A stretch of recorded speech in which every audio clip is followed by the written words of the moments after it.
అందరికీ నమస్కారం. Breaking news. ఏపీలో వారికి శుభవార్త. ఒక్కో అకౌంట్లో 50,000 రూపాయలు, 1,00,000 రూపాయలు. ఈ డీటెయిల్స్ చూసే ముందు ఈ వీడియో నచ్చినట్టయితే లైక్ చేయండి, షేర్ చేయండి. మరిన్ని వీడియోల కొరకు మా ఛానల్ సబ్స్క్రైబ్ చేసుకోండి. విదేశాల్లో చదువుకోవాలనుకుంటున్న ఏపీకి చెందిన పేద విద్యార్థులకు జగన్ సర్కార్ గుడ్ న్యూస్ చెప్పింది. అలాగే సివిల్ సర్వీసెస్ పరీక్షల్లో ఉత్తీర్ణత సాధించిన వారికి కూడా ఆర్థిక తోడ్పాటును అందిస్తుంది. జగనన్న విదేశీ విద్యా దీవెన, జగనన్న సివిల్ సర్వీసెస్ ప్రోత్సాహకాలను సీఎం వైఎస్ జగన్మోహన్ రెడ్డి ఇవాళ విడుదల చేశారు.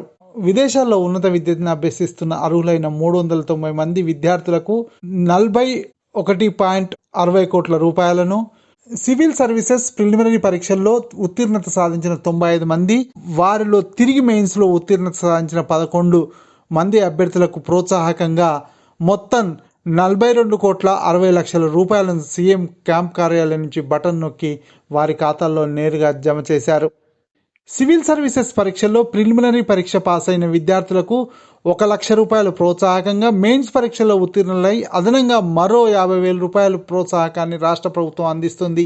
SC, ST, BC, minority, EBC వర్గాల అభ్యర్థులకు అవసరమైన శిక్షణలతో పాటు వారు సొంతంగా ప్రిపేర్ అయ్యేందుకు ఆర్థికంగా ఉపయోగపడుతుందని ప్రభుత్వం భావిస్తుంది.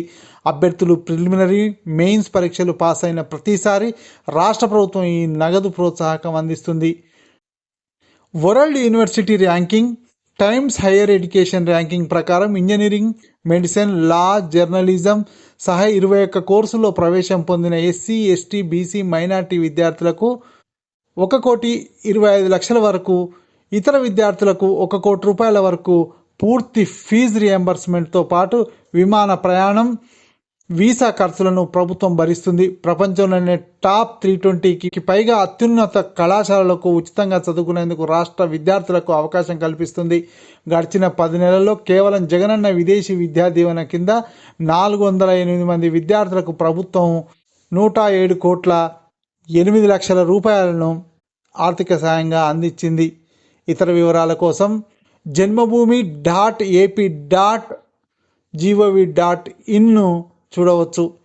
ఈ పథకం ద్వారా ప్రపంచంలోనే టాప్ 200 యూనివర్సిటీల్లో సీటు పొంది పీజీ, పిహెచ్డి లేదా ఎంబీబీఎస్ చేసే విద్యార్థులకు ఫీజు రియంబర్స్మెంట్ ఇస్తారు. వార్షిక ఆదాయం పరిమితి 8 లక్షలు. ఏడాదికి 8 లక్షల లోపు ఆదాయం ఉన్న వారందరికీ జగనన్న విదేశీ విద్యా దీవెన ద్వారా ఫీజు రియంబర్స్మెంట్ వర్తింపజేయనున్నారు. టాప్ 200 యూనివర్సిటీలో ఎన్ని సీట్లు సాధిస్తే అంతమందికి సంతృప్తి స్థాయిలో ఫీజు రియంబర్స్మెంట్ చెల్లించనున్నారు. 35 ఏళ్ల లోపు ఉన్న వారందరూ అర్హులు. ఏపీలో స్థానికులై ఉండాలి. కుటుంబంలో ఒక్కరికి మాత్రమే వర్తింపజేయనున్నారు. ఏటా సెప్టెంబర్ నుంచి డిసెంబర్, జనవరి నుంచి మే మధ్య అర్హులను గుర్తింపు కోసం నోటిఫికేషన్ జారీ చేయనున్నారు. రాష్ట్ర ప్రభుత్వ ప్రధాన కార్యదర్శి నేతృత్వంలో ఈ కమిటీ అర్హులను ఎంపిక చేస్తుంది. ఈ వీడియో నచ్చినట్లయితే లైక్ చేయండి, షేర్ చేయండి. మరిన్ని వీడియోల కొరకు మా ఛానల్ సబ్స్క్రైబ్ చేయండి.